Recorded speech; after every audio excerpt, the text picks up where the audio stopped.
1,000 years before NASA, a man sat on a single mountain in Pakistan and calculated the exact size of the entire planet.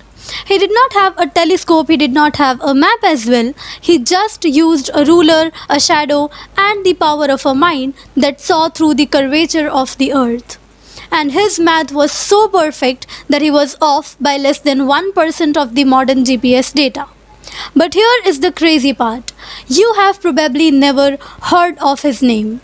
So, welcome to the episode 11 of Bringing Back the Ummah's Confidence, and today we are going to reveal the master of all sciences.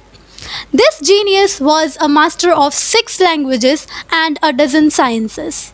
While Europe was in the dark ages, he was inventing geodesy.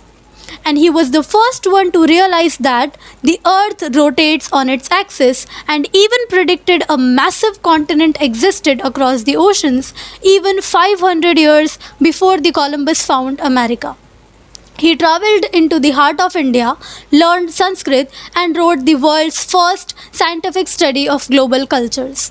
He was not just a mathematician, he was a bridge between two worlds.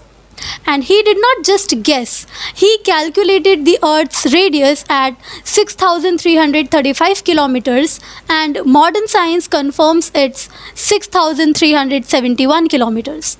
Think about it, 1000 years ago, he was within 1% of satellite's accuracy. He authored 146 books from Kitab al-Hind, which defined how we study civilizations, to the Masudi Canon, the book that corrected the Greeks and defined astronomy for centuries. And he proved that logic is the language of the creator. This is the legacy of Abu Rayyan al-Biruni, and this man proved that faith and reason are the two sides of the same coin. So we are not a people who are new to the science.